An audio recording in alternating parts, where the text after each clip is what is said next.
Good evening, everyone, and welcome to Let's Talk with Carrie Jemii. Like I say, I'm super excited to be here. I have some amazing guests today. Our show is Let's Talk Love and Marriage. So if anyone knows me, they should know those are two of my favorite things to talk about, my favorite two subjects since I was like a little girl. So today, I really hold this show dear to my heart for many reasons. Not because it's something that I love, but also because of the people I have today. So I have three special couples, and they're going to talk to you guys about their experiences and how they navigate through marriage. So we're celebrating Black love today and Black History Month. And without further ado, I'm going to go ahead and add our couples in. We have the Marberries, the Conleys, and the Colemans. All right. How you guys doing tonight? All right. Fine. Good. The Conleys, your mic is muted. Okay, awesome. So we're going to just get everyone warmed up and get the audience to know you because, people want to be able to relate. So we're just going to go around and everyone, I want each couple, we can start with Derek and Jay, we can the Conleys and then the Colemans. Tell us how long you dated before you got married, how many kids you have if you have any kids, and we'll just start with that. Right. And tell me how many years you've been married. So how many years you dated before marriage, if you have family, and how many years All right. It's been 7 years in March that we have been married. Yep. And we dated for about 10 months. Oh, wow. Before I pulled the trigger. So it's been a journey, beautiful journey.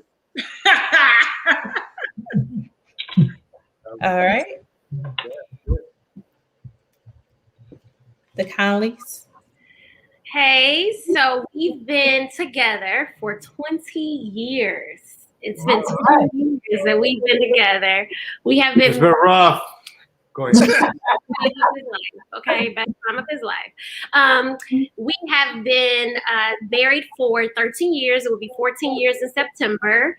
And we have two lovely kids. We have an 8-year-old boss who runs all of our lives. And we have a 12-year-old son. He's our superstar. So we have two. Awesome. Colemans?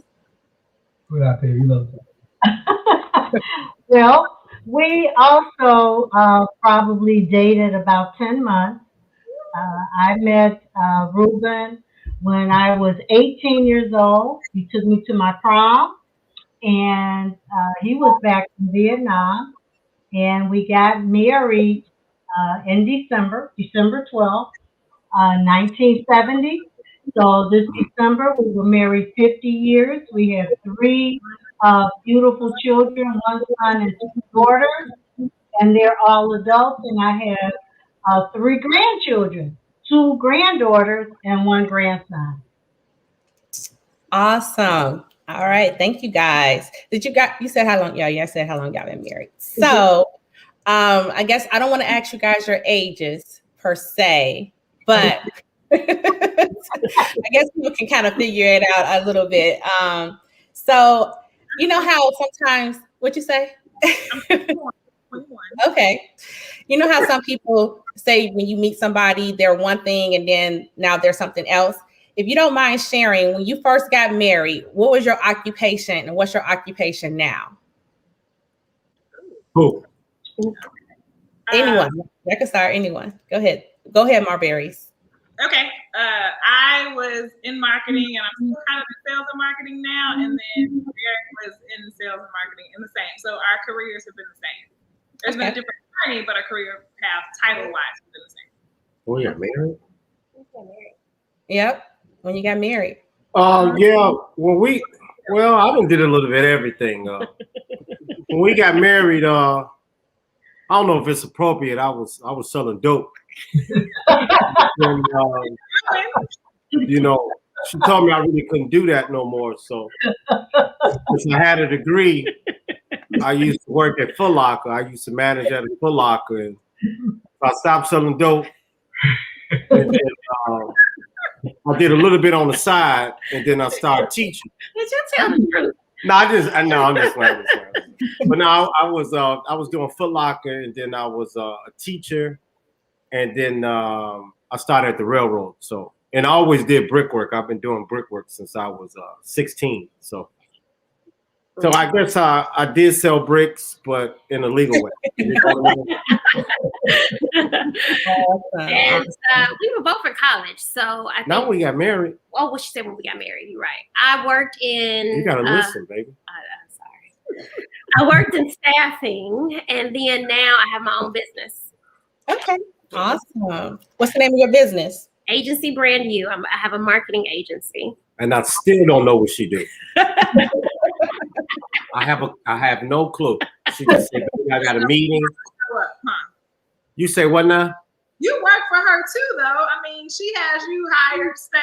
You know, you. Yeah, but she tell me to put all this stuff in the truck, drop it off right here. I don't see nobody in sight, and I pull off, and then I come back and I got to pick the stuff up. Still don't know what she did. It doesn't matter production. There you go.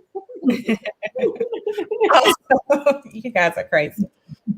Coleman's.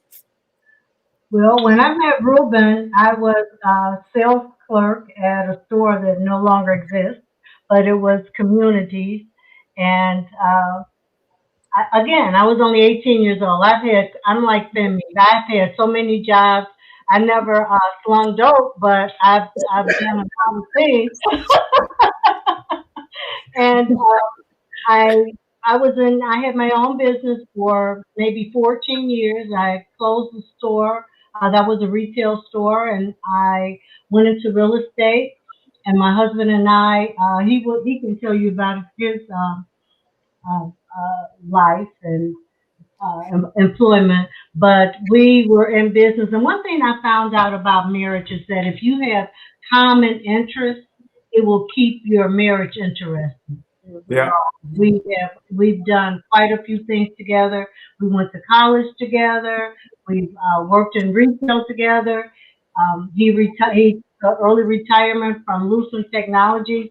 Okay, okay, Ms. Coleman. Let Mr. Coleman tell. Years. After 50 years of marriage, you lose your voice. Go ahead. Hey, Ms. Coleman, you could have kept going. I wasn't tripping. I was enjoying the story. Well, y'all got an idea how nice it's going to go. Marriage right there, patiently waiting. We're going to be doing all the talking. I'm going to say what I got to say, and I'm probably say nothing else for the rest of the night.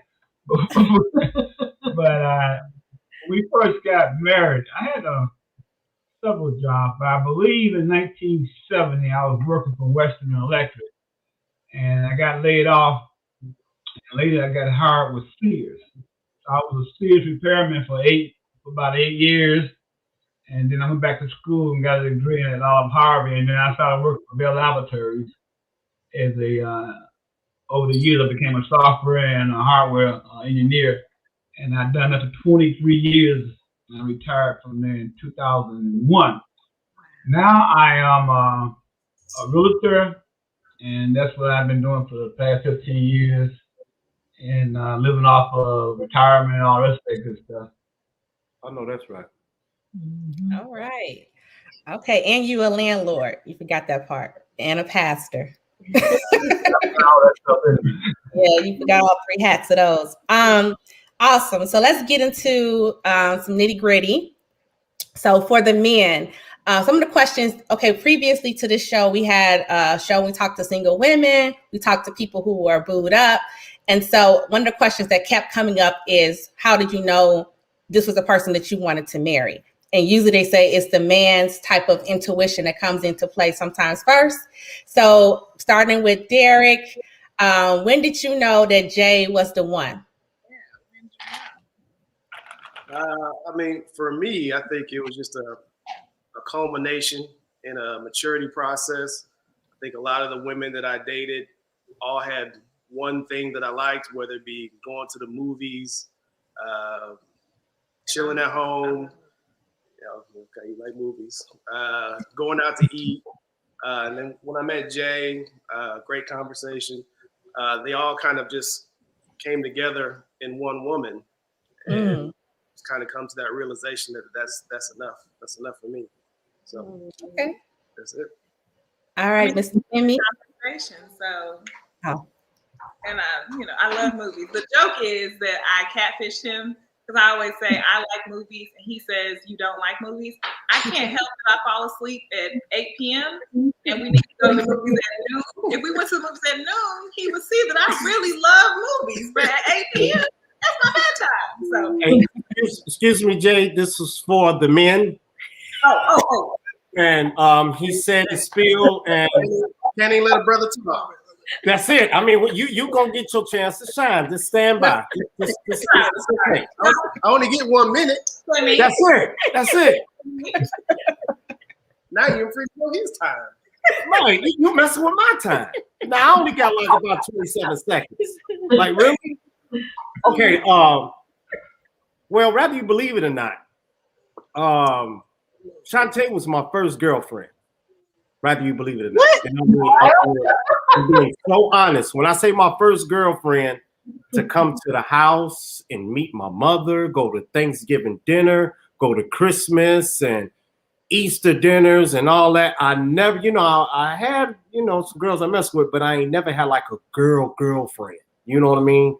So, I mean, once I was so comfortable with it, she liked me. I liked her. Like Carrie always talk about, laugh at me because I say I like her. You can love anything, but I mean, I like Shantae. We jam with each other. We got the same energy. She cute. She soft on the eyes. You know what I mean? She got all the teeth. Her breath don't stink. I mean, I'm just gonna be honest. And then she got that Southern hospitality. They from Louisiana, from the sticks. She had like 27 aunties and uncles. You know what I mean? So, I mean, it was. I'm not gonna say it was love at first sight. You know what I mean? It was. We just jammed with each other. And by us jamming with each other, and then come to find out we knew some of the same people. Like right around the corner, me and her cousin used to hang out with each other. It was like we was already linked together, but didn't even know it. You know what I mean? So that's when I figured. I said, yeah, that's it, man. That's it. She the one. And everybody said she ain't the one. She ain't the one. And she ended up being the one. Yep. Right. Good answer. And Mr. Coleman? If I was to be brutally honest here, and I am,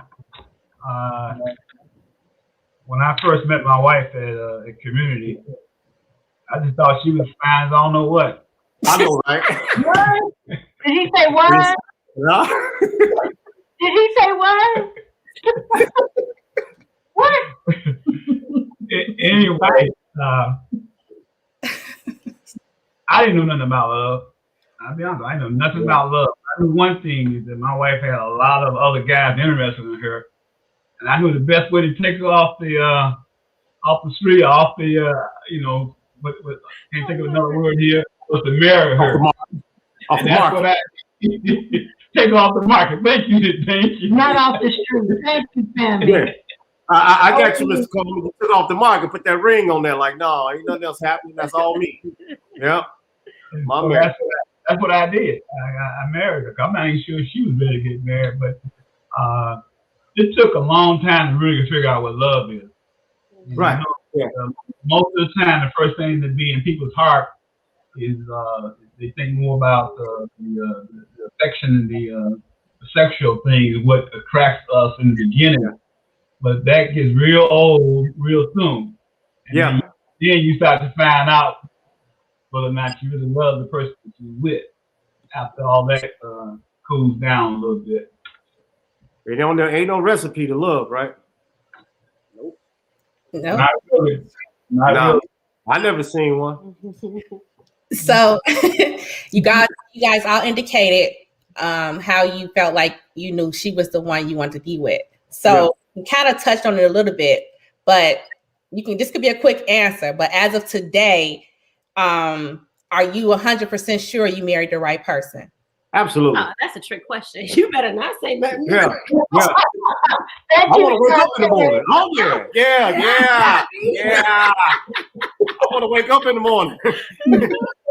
Oh yeah. No brainer. No brainer. Yeah, some people, I know you wouldn't admit to it. Of course, I wouldn't even have you on the show if I didn't think y'all had strong marriages. But a lot of people wake up and 2 years, 3 years later, they're like, oh my God, I married the wrong person. They had the feels in the beginning. They was like, oh yeah, like my daddy, oh, she fine or whatever. But then that compatibility kind of goes away. So that leads me to my next question, which Femi touched on. And he's teasing because when we had the rehearsal dinner for Shantae's wedding, the first thing he said on the mic was, I like Shantae. He said, I like her elbows. I like her toe. He just started naming everything about her. I do. Yeah. For both of you guys to answer, we'll start with Derek and Jay. How did you guys, how important do you think compatibility is? I say it's very important. I mean, a marriage, I say this all the time, a marriage is a lot of work, but it's also a lot of fun as well. And so when you're married to someone, you have to make sure that through the journey, when you guys are both growing, that you maintain some type of intimacy, not just sexual, but like other types of intimacy. And I think that compatibility plays a huge role in that, because you have to make sure that you're growing together, and if not directly together at the same time, alongside of each other. And you have to have moments where you're just have similar interests, and you're willing to say, okay, I'm going to not try to be right on this one. I'm going to fall back and really listen. I'm going to try to listen and understand with the intent of, where is he coming from? What is he feeling at this moment? So all of that is a compatible aspect for me. Yeah, man. I think love is a verb. You got to keep falling in love over and over again. You have to build upon that foundation. I think a lot of guys or people in general don't look at entering into a relationship or a marriage for a long-term journey. There's going to be little things that pop up along the way. And if you don't have some common interests in the beginning, how are you going to continuously evolve, continuously grow together as you change? So compatibility is definitely a bedrock for a great relationship. Awesome. The Connollys? Yeah, I think being compatible relates to even in friendships, right? You have to have common interests, even if it's your friend. So I think it's important for any relationship, especially a long-term relationship such as marriage. Femi and I just focused on being friends. I mean, this is my homie. I call him, like, we talk all the time about nothing. We could be riding for 20 minutes and be like, all right, I'll talk to you later. She get mad. I'll be like, all right, we ain't saying nothing. You get mad too. But you be getting mad too. But anyway. Not in front of them, baby. So, it's just a matter of us being friends with one another and finding common interests in, just laughing and talking. So, yeah, I think it's very important to sum up the answer. I think it's extremely important for you to be compatible with your spouse. I mean, it's the core of any relationship. Hey, don't laugh at me when I ask this, but what do you mean by being compatible with each other? Give me the meaning. I guess like when people say having things in common and, having common goals, being aligned with what each other may, want in the future. Oh yeah, that go without saying with marriage, right? I mean, you should have something in common. You know what I mean? Mm-hmm. I mean, like Shantae said, I mean, as far as me and her, I mean, sometimes I'm a little bit out there, you know what I mean, and she accepts that because she likes me for me, and she a little bit out there on her end, and I'm like, and like I give you a perfect example. She'll come and ask me about something, and I don't respond the way Jay do. Oh baby, I did this and I got this done. I'm like, all right. I'm like, but baby, I'm not Jay. You know what I mean? I mean, I know I'm going outside the box as being compatible. What up, bro? How you doing, man? What up, baby? How you, man? I said, man, you can talk to Jay. Y'all talk every day, and I bet you when you ask her about it, she's gonna be like, "Oh yeah, baby girl, you know what I mean?" So, by us being a little different, we are compatible too. You know what I mean? If that makes sense. Yeah. You know what I mean? Because I'm a little rough, and she's, you know, hey, I'm not, and I'm a little on the rough side, but at the same time too, we are compatible because we have the same goal. You know what I mean? We have the same goal to, you know, sky's the limit. It's only at the top. You know what I mean? And also doing for others. You know what I mean? Like we do for so many people every single day. Like every single day, somebody calling up for something.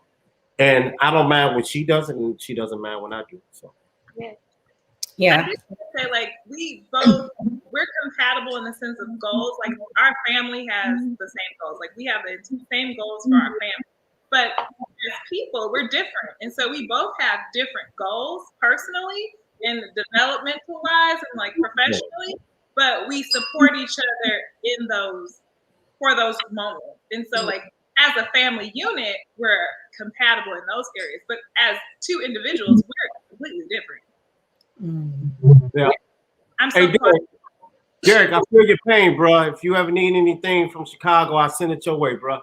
Really? I got you. That doesn't happen.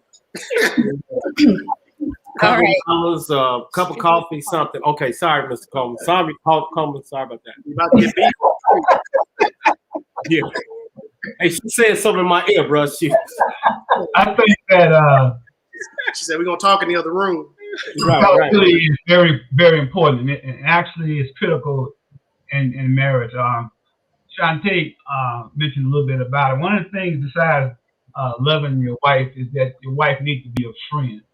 She needs to be your friend, and I think that you need to have the same goals. You need to think about money the same way, and one of the things that I think is some people it works and others don't, but you should have all your money in the same pot, and you might have a little money,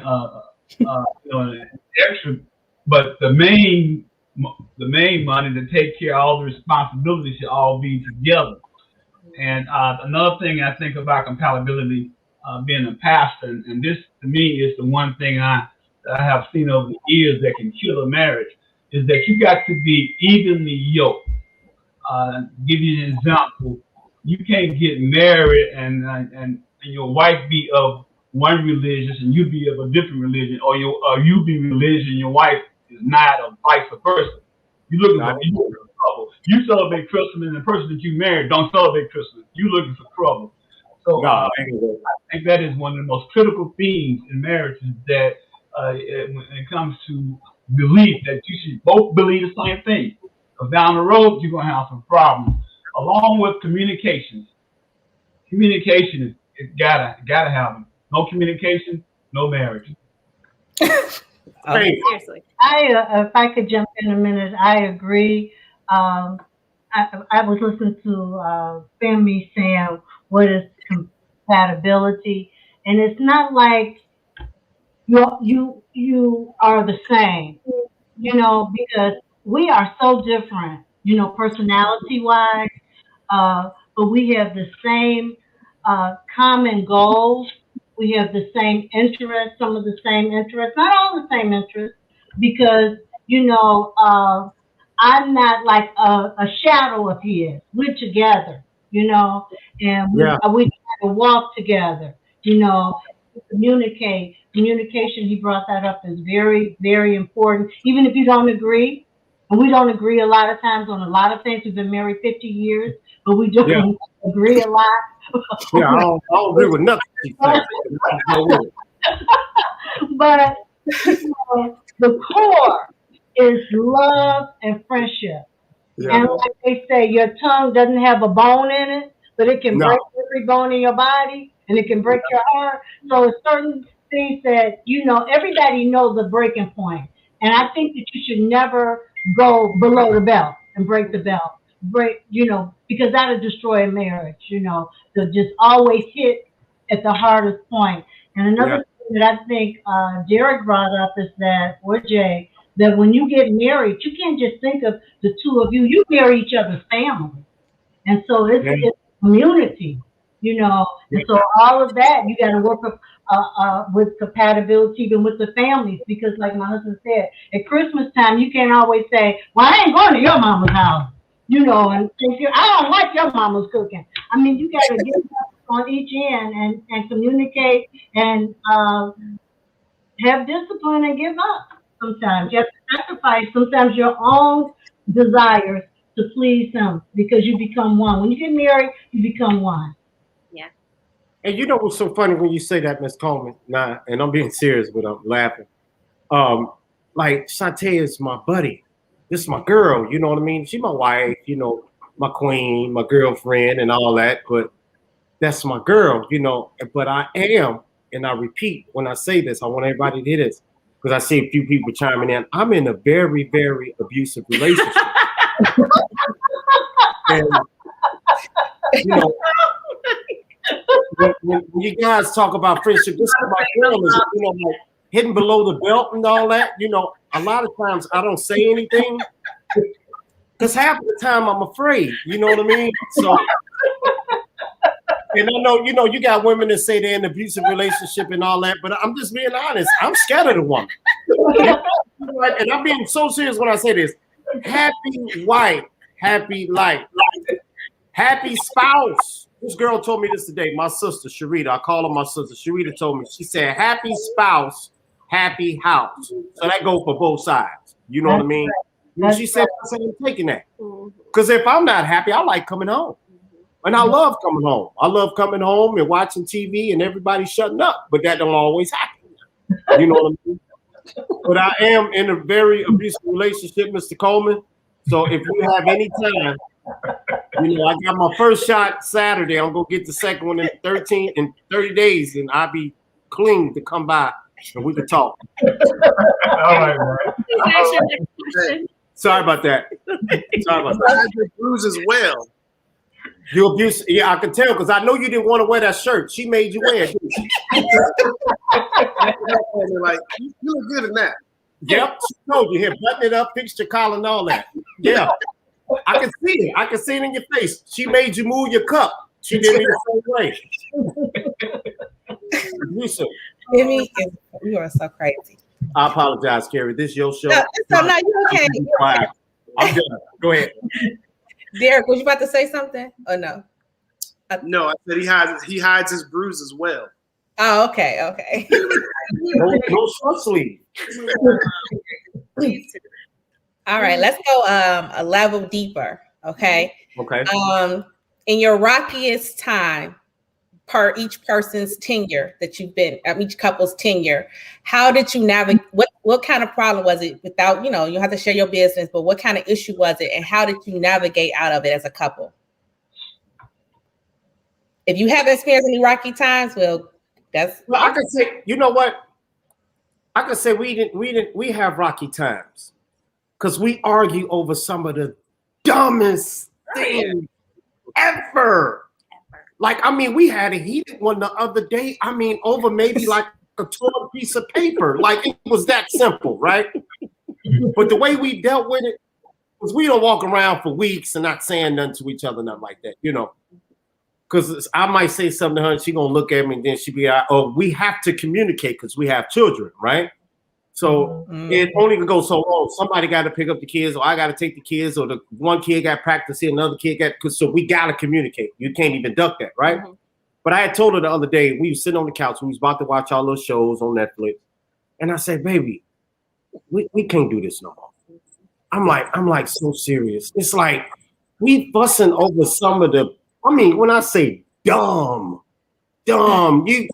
it ain't like I came up on the con, she was in the car with a guy, a girl was in the guy, you know what, nothing like that. But it'd be some of the dumbest stuff. I said, baby, we can't do it no more. I say, next time we do that again, I'm just gonna tell you, bring it in. Just bring it in. Just bring it in. Just bring it in. Yeah, I think what he's in is just that we are really good. You gotta communicate, man. Communicating. Like Mr. Coleman said. Yeah, we do really well at communicating. So we talk through situations and we hold our tongue. I think Ms. Coleman said that, and we do that very well. Like, we know words can really hurt a situation. So yeah. we don't try to win a word argument or a word fight with each other. She do. Go ahead. I think everybody watching know who does. But anyway, we don't do that. So, we do really, we do really well at communicating. No, we do. That's us. Mm-hmm. We do. Communication is key. Yeah. Holding a grudge and all that. No, it ain't healthy. Let me help you out a minute. And Thank you. For 50 years. Go ahead. I'm here to tell you that you're not going to never stop arguing about stupid stuff. I know, man. I tried, Mr. Coleman. If I leave the cup sitting on the counter, didn't I? No, I'm the cleanup man. I tell her why she ain't moved the cup, and it's a whole argument about the dang old cup. I'm telling you, what you're saying is the truth. I'm telling you. What you're talking about is the truth. I don't know about my other couple, but I know that. Hey, what you're talking about. We're gonna be fussing tonight. We're gonna be fussing over tonight. Why you put that over there? That's kind of like what it is. But don't let those things really get you into too bad of an argument. Now, one of the things I want to mention, she mentioned what critical periods in our lives, what brought us through. Well, anybody that knows us know exactly what brought me and my wife to. That's God. That's our belief. Now, that's the glue. If you want to know what else, together 50 years, that's the glue. That is the glue. Because when we had troubles in our lives, you ain't going to be married 50 years not having a problem. Right. You're not going to be married 50 years and don't have any problems. But when we had our most serious problem, it was the people in our lives who believed in the same thing we believe in, Jesus Christ. It was the people in our lives that believed in God that came to our rescue. And the fact that we believed in him too. And so that's one of the things, that's what we went to when we had our most critical problems. Along with the fact, again, let's keep this in mind, I don't care how mad you get, you got to keep the communication going. Yep. You got to keep the communication going. I had to pray a lot, Sammy. When he told me he was called, I said, called to what? And then he told me he was called to preach. And I'm like, oh my God. So, yeah. I had to pray a whole lot. Yeah, me too. Cause I mean, now that he's ever really talked when he started preaching, he opens up and he has good excuses for not talking. The other day I asked him something. He said, "Well, I really can't talk that much because I get out of breath." Come on now. Very good, Mr. Coleman. Very good answer. Oh, he can't talk when he eats. He said he might get choked. His food is too cold, too fast. Hey, Mr. Coleman, I'm taking that. I can't read breathe right now. Especially when I'm doing this one. Oh, God. I love it. That's 50 years right there. I love it. My berries. Ooh. I mean, we have it. We're probably the most, the newest couple on here, right? Like we've only been married 7 years compared to 20 and 50. We've gone through a lot. Everyone that knows us, our personal journey has been a lot. So I think one of our most critical moments that we just couldn't see eye to eye, which we share the same, like we disagree on every little thing. But one of the most critical moments, I think, is just the loss of our child. We lost our daughter at 7 months of age. And that was a different because we were grieving differently. I'm so different. I'm extroverted. I want to talk through my emotions and feelings. I want to, one of my love languages, I acquire affection, and I desired so much. So I was craving a lot of attention from my husband because of the way I was grieving, and he was grieving differently. Like he had his best performing year at work. He was out, working very hard, most lucrative moments. He was catching up on all his movies and just everything. So we were grieving so differently. And I think that in that moment, we were both expressing ourselves in such a different way. So it took for us to kind of like communicate Listen with the intent to understand. Listen from a place of love, and to understand that we're both different. We're both experiencing something that is the same to us, but we're processing that situation very differently. So I think that the three things that everyone just consistently says, the same thing that it applies whether the situation is small, whether you're fighting over a piece of paper or, you know, you're fighting over something a little bit more like, but it's still the same. Right. Yeah, I mean, I think everybody said the same thing. Communication. I think you got to actively communicate with each other. You know, be an active listener. Would you say listen with the intent to understand? Like, I'm listening to really understand what you're saying, because in the beginning, right, I learned this. That I was listening for a rebuttal to tell him, like, you know what, that's not right. Or I was listening with the intent to prove to you that I'm right and waiting for you to say I'm right. And then later on, I learned, like, no, I need to really listen with the intentions to understand what he's saying and what he's feeling, because my feelings are valid, but so are his. His emotions and feelings are valid too. Mm-hmm. Yeah, I mean, it's the old adage, like, there's three sides to every story, right? So it's what she's experiencing, the truth, always. what I'm experiencing, and what was objectively happening. Okay. You try to understand from what their perception is and work from that, then I think you can have a better communication style. The other thing too is like not letting small things get big. You know, I think that instead of letting it fester, oftentimes you thought about a thing a certain way and they didn't even intend it to be that way. So it's almost like these little raindrops happen, but if you let them go, it just becomes a flood. So it's a matter of kind of nipping stuff in the bud, being an active listener, come from a place of love and respect. And those would get you through the small things as well as the big things like losing your firstborn. But as long as you constantly are working on that, I think that you'll have a better chance of a happily ever after. Yeah, because we argue over small things all day too. Well, you know what? Real quick, Carrie, let me say something on the listening. Go ahead. Nah, this is now me and Sante was going back and forth, right? And I told her, and I tell people this all the time too. I said, stop listening to respond and listen to comprehend. She paused for about 5 seconds, and she looked at me and she said, she eyes got buck and everything, and she went nuts on me. But it makes a whole bunch of sense. I said something smart, because a lot of time when we going back and forth, we listen to respond and don't listen to comprehend. You just sitting there listening, because the only thing you sitting there listening for is to get your turn to say something. You know what I mean? So when we are having discussions and going back and forth, but like Mr. Coleman said, we're gonna be fussing over stupid stuff for the rest of our life. Yes. Seems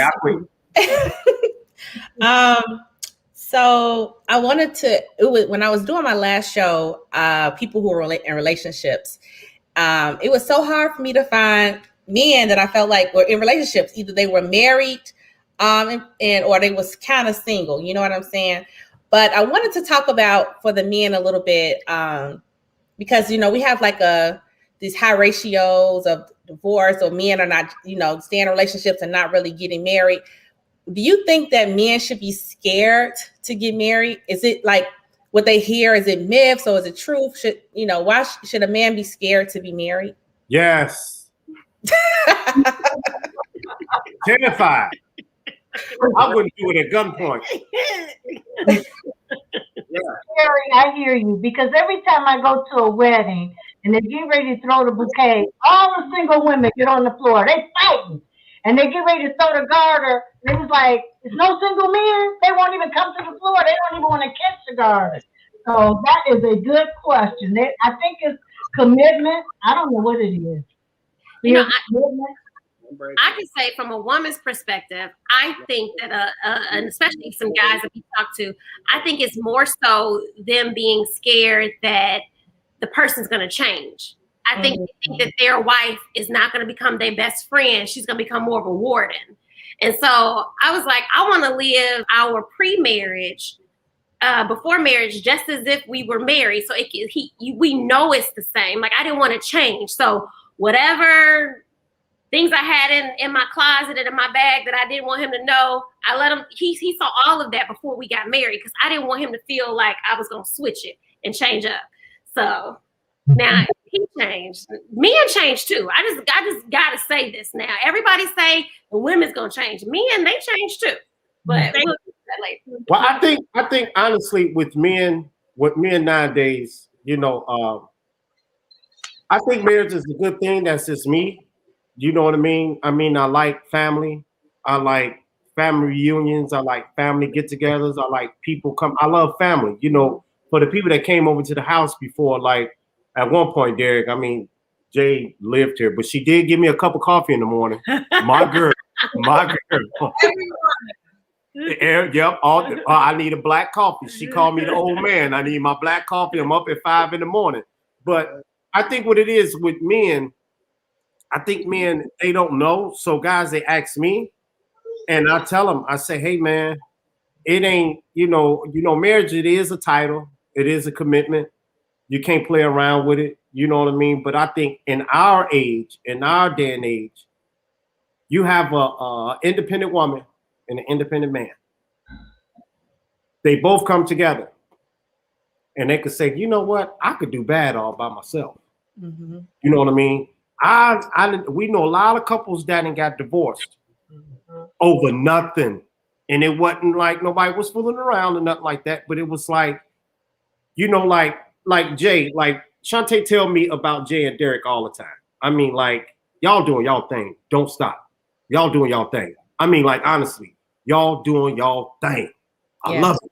I love it. And I never met you, Derek, like this. That's it. But Shantae talk to your wife every day. I love it. Y'all doing y'all thing. Y'all both, huh? I said, kudos, same to you. Yeah, but y'all both independent and y'all jamming. Y'all got a beautiful little girl. Y'all jamming. Y'all have struggled together. You know what I mean? And I think when, like this day and age, if they don't struggle together and come up together, it's like they ain't really got nothing to lose. You know what I mean? And I think that guys is on the fence. And I know a lot of single women, a whole bunch of single women, independent, making buku cash and sitting at home by themselves. And they hang out with men like they're men. Because the first thing they do, they need a roof. I don't need no man. I just pay for it. It ain't nothing. And they treat men like they're men. You know what I mean? So then you get a guy, he like, oh, yeah, she a cutie. Nice place. She got a coupe. You know, he like, all right, I'm gone. You know what I mean? So it's so much now, this day and age, it's different. It's totally different. Let me take it back what you just said. Because that's where I was going about what's going on now. Now, one of the things that has been said a couple of times already is commitment. Commitment. Yep. Now, we live in a crazy world. Y'all know we do. There's about, 8 women to every man. And women now are just, people say it, a lot of them are just loose. If you know what I mean. Very. And to me, if you're a young man, that's kind of hard to. I don't want to. I just you need to just read between the lines what I'm talking about here. But I just think that they have a hard time committing to one woman because of all the stuff they see, the videos and all this crazy stuff. I just think it's hard for a young man these days to really commit to one woman. And I think that's the biggest problem. And they know that once they make the commitment, it's forever. It should be. Well, you're right. It should be. And I want to say this too about those little arguments. I do know a way that you can cool them down, guys. Is that you're gonna have to give 30% of that. I gotta give what? you got to give 30%. Me, in other words, you just gotta just let her have control or whatever it is she's talking. No, I do. Hey, Mr. Coleman, I'm an old fool. I ain't no new fool at all. Thank at you. all. I agree. Go ahead, babe. Sorry. Oh no, I mean, I agree with everybody what they're saying. I don't think black love or black marriage or marriage in general is celebrated. You know, when we come up, I can only speak from a young man's perspective. You know, it's not cool to be married. It's cool to be this hypersexual male that gets all the females. You know, I think young men come up looking at women as conquest versus partner. And we don't develop those skills as working as a partner. So it's always coming like, what can I bring as a breadwinner, or these traditional gender roles. And then here we come, fast forward, and we meet the independent woman that's got 19 degrees, making 6 figures, an executive. And it's like, whoa, now I'm intimidated. So you kind of default back to, now I just want to play around. But right. you know, we depreciate over time, and you run out of time, and you look around and you find yourself alone. So I think you have to focus on really celebrating. So, family, I appreciate what you said. Like that means a lot, because brothers don't do that to each other. We don't say, "Hey, man, you're killing it with your for." Hey, you know what, man, y'all, I want to get like on y'all level, or give me some tips on how you staying happy, because we just had a storm the other day. Like, but when we talking in the barbershop, we could talk about, oh man, a shinka shake from last night, Yeah. it wasn't her beauty, but it was her booty, So right.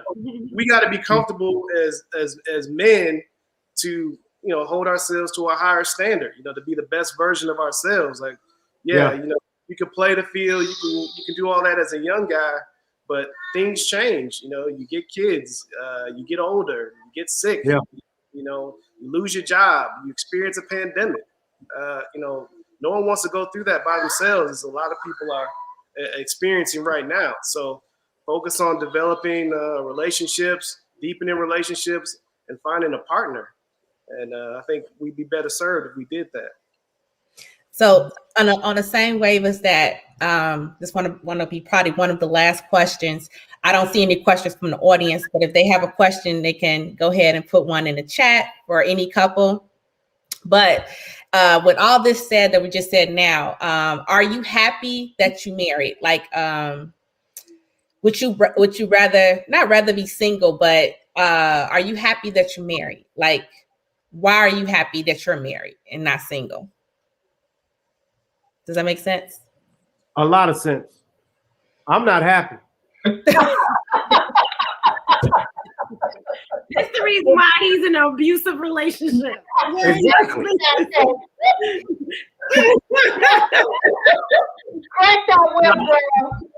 Hey, Miss Coleman, help me over here, please. Y'all not that far. Y'all not. Hey, Derek, y'all too far, man. By the time y'all come out here, it'll be tape on the floor. Hey, hey, honestly, I can say I'm happy. It's something that I wanted. I have seen in my personal life, my mother and father was there, and then they got divorced. I remember like it was yesterday. And my life totally changed. Totally changed. I mean, from that day forth, my life totally changed, just like that, in a matter of a snap. So when I say like family, like I said before, I love family. And can I say I'm happy? Yeah, absolutely. Like people say, how y'all doing with the COVID? I said, I'm cool. I like being at home. Like I went and finally did a little side job and, did a brick job. I said, baby, I was on the scaffold. I was like, I couldn't wait to get back home. You know what I mean? And it's just, I like being at home. I love family. I love that I'm married. I'm happy I did it. We got 13 years now. Married? Mm-hmm. Yeah, 13 years. And I really don't, we got married on 9/87. I can't never forget, but I mean, I'm happy. I mean, this is my best friend, you got other people that get married for different reasons, but I mean, to each his own, but I mean, I'm happy. I like old girl I live with.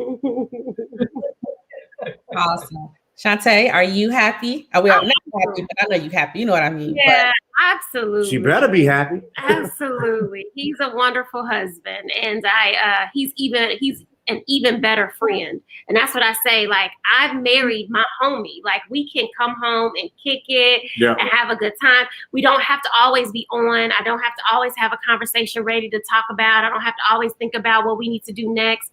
we just naturally flow. So we are blessed. I say Yeah. that. We are blessed and highly favored. Or she'll give me a call talking about, baby, guess what?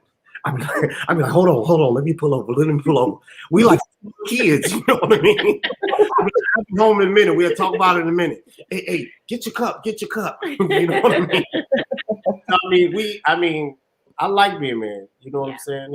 It's dope. It's dope. It ain't even, and I don't even look at it as a marriage. You know what I'm saying? It's like, if you want to put it as a title, I mean, like you say, I think Derek, you said somebody earlier about having somebody with, you know, being with somebody, you know what I mean? Coming to the crib and having a partner, you know what I mean? But some people don't want it. Some people do want it and is afraid, you know what I mean? Because they're afraid to let their guards down. She tapping me, y'all. Let me shut up. I just want to say something. I want to jump in here. As a whole, of course, I'm happy because I'm the type of person as that if I wasn't happy, I wouldn't be here. Okay. I know, right? Here, because I want to be. Marriage is a choice. You decide that you're going to stay together. You decide that you're going to fight this out. We're going to communicate. We're going to talk. But it's some unhappy days. There's going to be some unhappy times in your life. Life is going to happen. Yeah. And you have to deal with it. Our way of dealing with it, like my husband said, is prayer. You know, even before he became a pastor and all of that it entails, I always believed in prayer. God, help me through this. Help me. What can I do? Help me make the right decision. Give me wisdom on what to do, how to direct me. Even with dealing with them. So as a whole, I'm happy. But we come together and we talk about things, we communicate because there's some very unhappy days. And they say that you're not supposed to go to bed mad. I've been to bed mad a lot of days, okay? And so, you know, I pray and then the next morning we Right. just talk about it and work it out. So every day is not a happy day for me, but as a whole, I'm happy. My marriage is happy. I married my friend. I can make him happy. And it makes me feel good when I know that he's glad to come home. I try to always have it where he's glad to come in that door. I'm going to have some dinner ready. I'm going to try to have the house straight. I'm going to be not looking real crazy every day. Some days I look crazy, but most of the days I try to look decent, you know. He's come in a couple of times and said, you know, I'm going to give you some money to get your hair done. So I'm like, okay. So I know I was looking crazy that day. But it's not going to be, and I don't think people should go into the expectation that every day is going to be like your honeymoon because it's not. You're going to have bad days, but you're going to have to know how to deal with them. Let me just add this real quick. Of course, I'm happy, but the Bible says that when you get married, you become as one flesh. Right now, being married for 50 years, I definitely feel like we are one. And for my wife to leave me back would be devastating. It would just be absolutely devastating. So there's nothing she can do wrong right now. I might. Oh, all right. Let me subtract that then. But again, like she just said, you're gonna have your troubles and your ups and your downs and stuff. But in the end, everything gonna work out. Everything will work out through prayer. All right, Marberries. I mean, I agree with everything your mom said. Like, she spoke exactly the words that I wanted to say. There are many days where I am unhappy, and I'm like, what?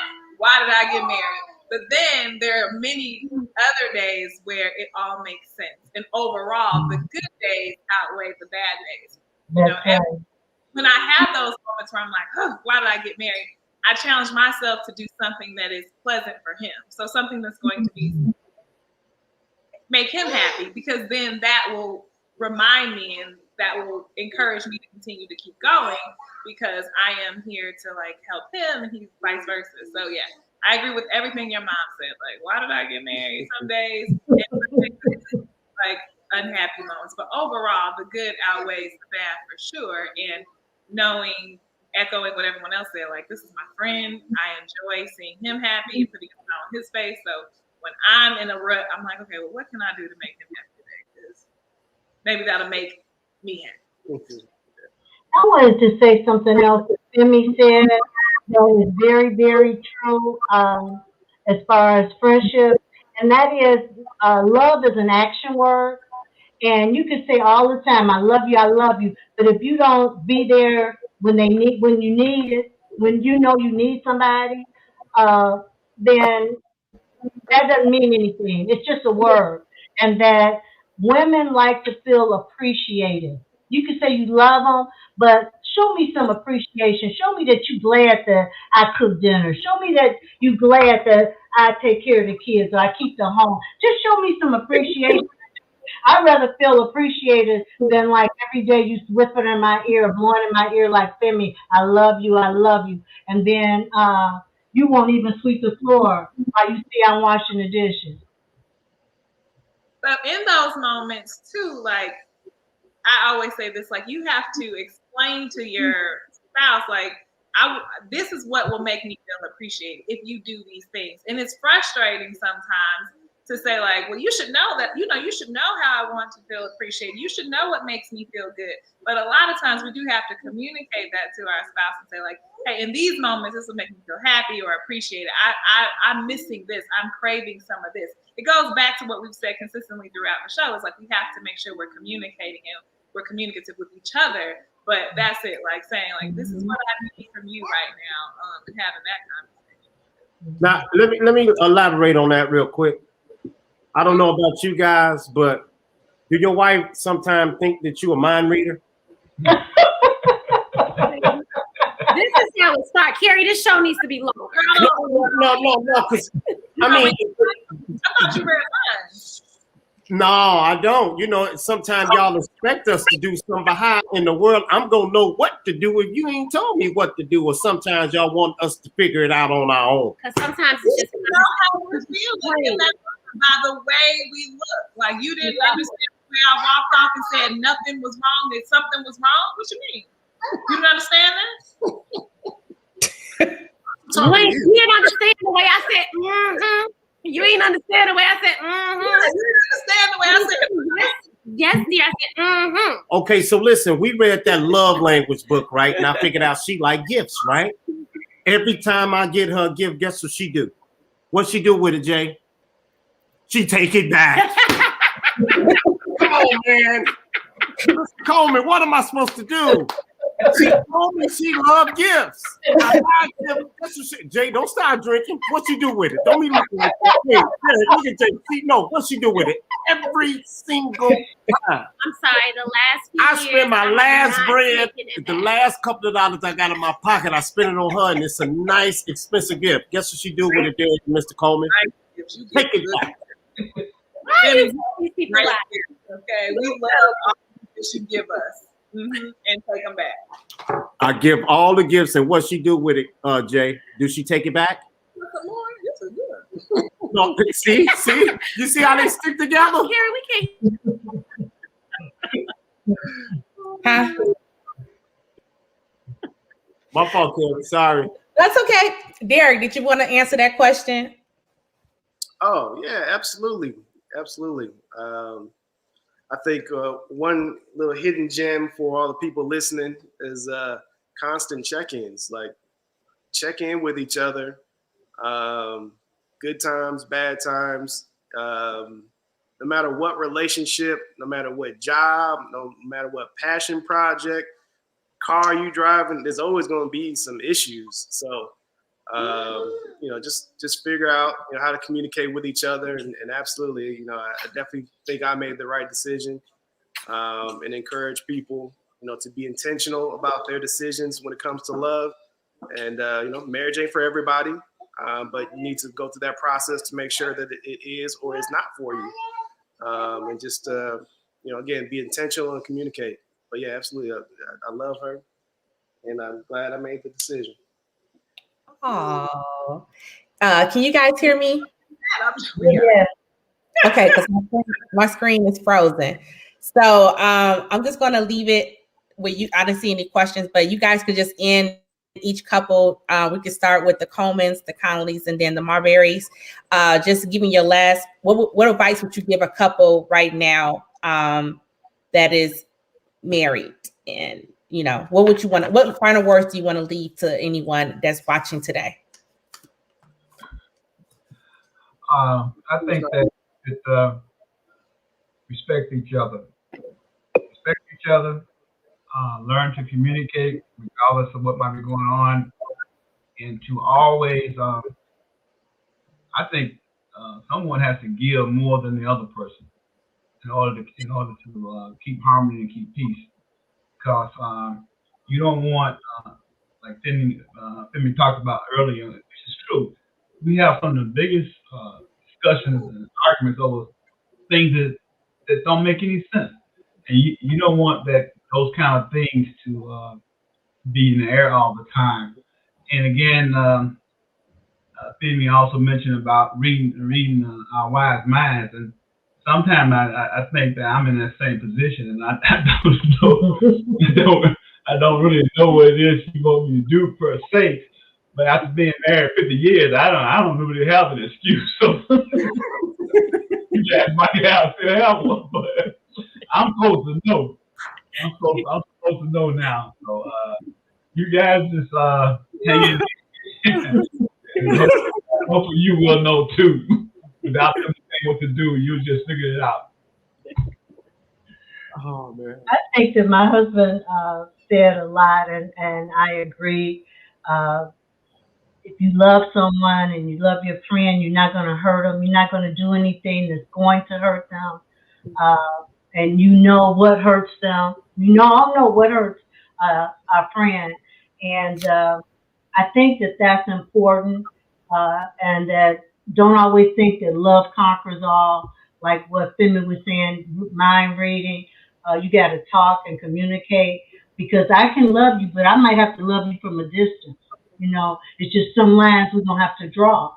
And I just think that trust and keeping Christ and prayer in your life is critical.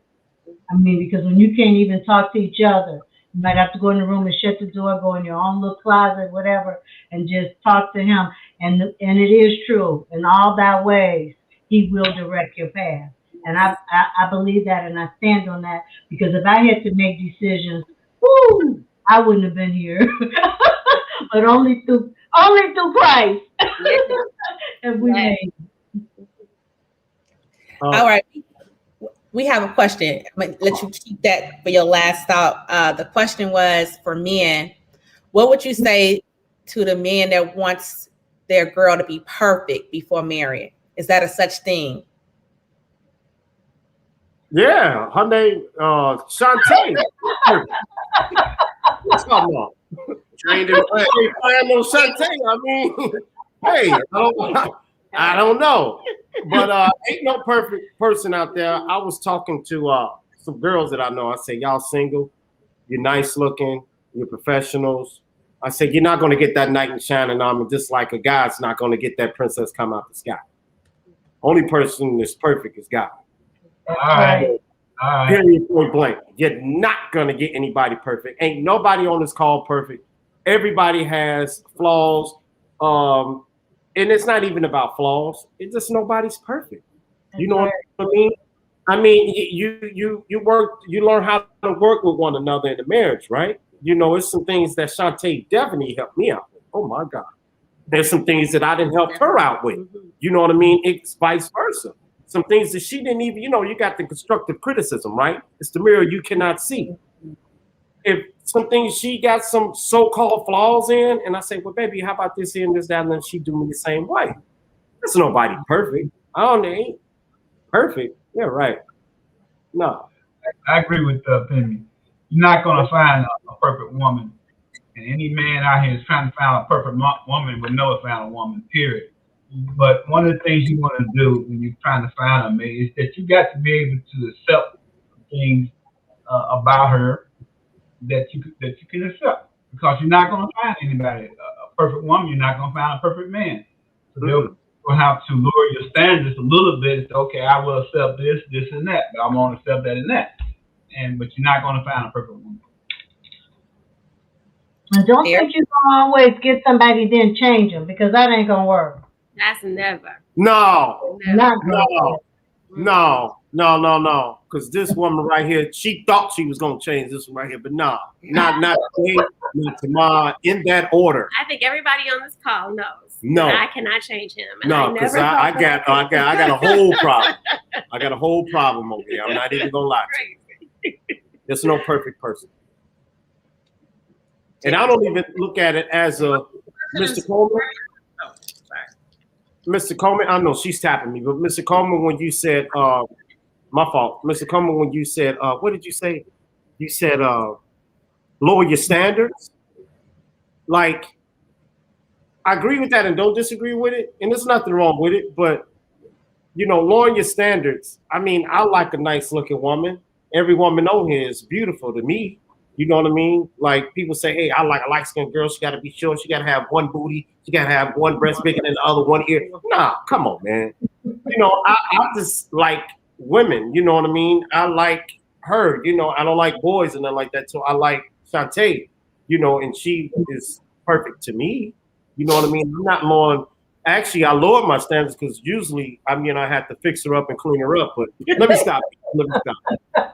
She didn't look like this. Like 17, 20 years ago, she didn't look like this. Carrie, Miss Coleman, you remember how she used to look? My berries. My fault. Sorry about that. Hey, Derek, I love the way you speak, brother. Go ahead. You need to be a pastor. I mean, the answer is no. There is no perfect man or woman. You know, I used to sell cars, so I think if you look at it like, if I was to ask a man, you know, when he's in his 20s, what kind of car does he want? You know, most guys will say, you know, Ferrari, Lambo, whatever. So they want something fun and sexy, right?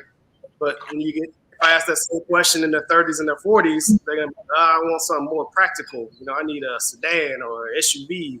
I got kids now. I got to carry. So I think like there's always this constant evolution to be the best version of yourself.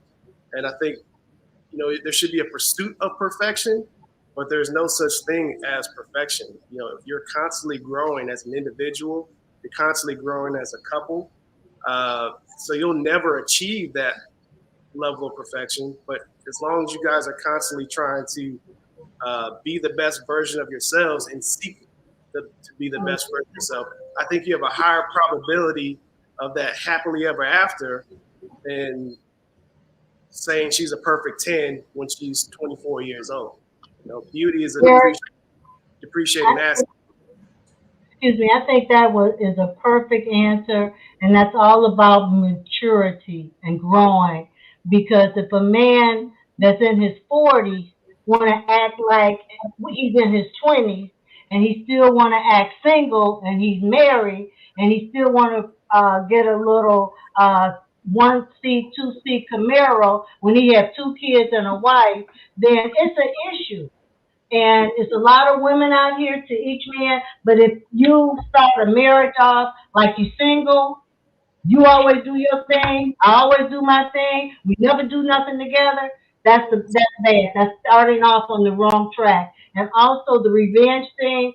What's good for the goose is good for the gander. He running out, he stay out all night. I'm gonna stay out all night. That ain't gonna work. Somebody gotta give, and that's all about maturity. And if somebody is 40, 45 years old, still liking the same things they did when they was 19 or 20, still want to go to the same place, same clubs when it's young people. You know, you don't want to go to a club when it's 35 and older. You want to go where the young girls are 18, just sneaking in. Then you got a problem. In that order. All right. Well, Femi, the Connollys and the Marberries, if y'all want to give y'all last words, you can go ahead. Either couple can go first. This is just to go with the men. I know the question was directed to the men. I do want to say that for women too, because I know a lot of my friends that are female are single, and they're looking for the perfect guy too. So it applies that way. Like it's not a perfect anyone, but come up with like some non-negotiables and identify what's really important to you and make that your list of priorities, because then that's what your priority is. I mean, that's what the perfect mate is. Like the 3 or 4 things that are just non-negotiable. If you want him to have a relationship with God, you want him to have a job, driver's license, things like that. Then say these are the things that I non-negotiable for me. What are you laughing? It's a low driver's license. Whatever it is. These are the things that are important to me, and I'm not willing to negotiate on those. Yeah.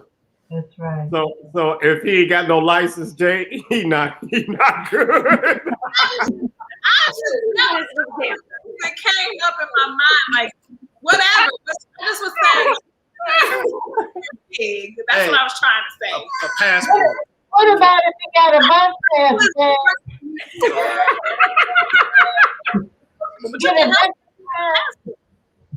Can he have a bus pass? What about Transportation. He paid that money to get anywhere. That was hilarious. Yeah. And I'm going to piggyback off of what Jay said. I think a lot of single women look for material things, and I look for characteristics.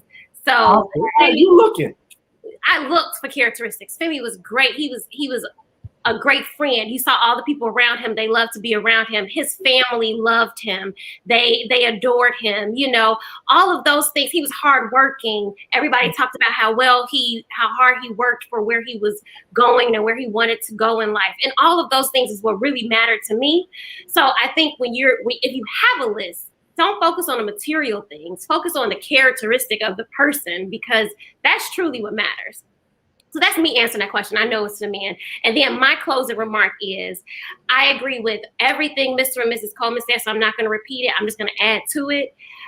I don't want my husband yearning for any attention outside of this house. So I am going to make sure that he is satisfied every which way.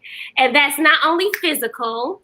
That's me just saying, you look good, boo, or I like that shirt, or you did good today. I love the way you worked with Dwayne. I love the way, you all went out. He's not gonna have to yearn or even look for a compliment or adoration from anyone else but me. And I think a lot of women, we have these walls built up, and we don't want to express our emotions because we don't want their head to get too big.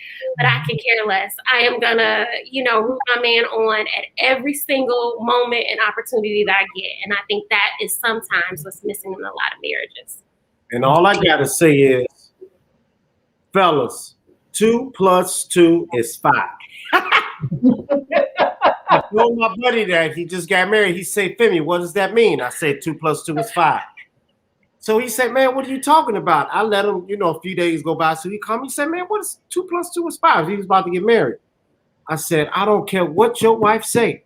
If she come in the house and say 2 + 2 is 5, say, man, I just told Femi 2 + 2 is 5. If you get outside in your car, you say, man, something wrong with that woman. Don't stay in front of her. 2 + 2 is 5. That's all I got to say. And I'm so serious with that. It's going to take you a long way. Shut your mouth. She's right. I'm so serious. 2 + 2 is 5, y'all. I'm going to end on that note. And I'm like you, Jay. I was just thinking about the license, but you got to have a man that got something, okay? You can't have everything. You can't carry the whole load. And you right, Shantae, it's the character of the person, but I like a little money too, and a little finance. I don't want to be the one working. My husband, he picked me up in a Cadillac, and then he told me it was his daddy. And I'm thinking he had a Cadillac for about 6 months. Then he finally broke down and said, I got to get this car home. This is my daddy. So, that time I was in love with his character. My man. That was good. I love it. What you got, babe? Oh, I can't follow up after that. I mean, I don't know. I mean, fellas, just be intentional in what you want. We go through life looking at how our cars, the house we're gonna buy, our fit, our shoes. We know everything about it before we commit and make a decision to buy it. Not take that. with someone who you're gonna partner up with. Quit looking for that daily, weekly deal, and just focus on being intentional on your non-negotiables. Men got non-negotiables too. Yeah. So just go into it looking at that, and then communicate with each other. That's my part of that. Yeah. I mean, I agree with everything that everyone says, especially the ladies. Like, that's what I kind of echo. I think showing up every day, trying to be my best self, and then also trying to be the best, for him as well. So I don't really have anything that's outside of what everyone said. My goal every day is just to be better for me, because I know in turn that helps him be better. Oh yeah, and that's key too. I think we need to focus on like what makes us happy first as individuals before we can go into something trying to make somebody else happy. And no matter how long that takes, whether you're in your 20s, your 30s, your 40s, focus on the things that make you happy, your passions, your career, if that's what it is, your calling, and then you can go and make somebody else happy. I think we get it backwards, and you're going to run into rough patches down the road when you're trying to get right, and now you got to contend with a newborn crying, or you lost your job in the pandemic, or you can't find work, or heaven forbid you get cancer, whatever. I mean, that's real. Life happens. So focus on yourself. Focus on being the strongest person that you can be, and then ultimately you'll make somebody else happy. Amen. That's true. Well, you guys can hear me? Okay, good, because my screen is frozen again. But yes, all awesome answers. I just want to thank each one of you guys collectively and individually for accepting my invitation to be on the show. I think you gave some amazing advice, and part of the reason I did this, do this show and go live, is for people to see real people and be able to interact with real people. So you guys gave real answers tonight, and I'm just grateful for you guys. So if anybody got any plugs they want to make at this time or anything like that? If you want to buy or sell a house, call Octavia Joyce Coleman, or the other broker that works with me, Reuben Coleman Jr. And if you're looking for a church, we got it all. All right. All right, everyone. Well, thank you again for your time. And this is an awesome show. I appreciate everybody. Stay tuned for next week, and we will be back next Tuesday at 7:30 Central Eastern Standard Time. Have a good night, everyone. Bye-bye. Bye. Bye. Nice meeting you, Jay. Nice meeting you, Derek. I love you, Shantae. You did an awesome job for me. I'll never forget it. Thank you. Beautiful. Yeah, that was good. That was good. When can we play some Big Wiz, y'all? What you talking about?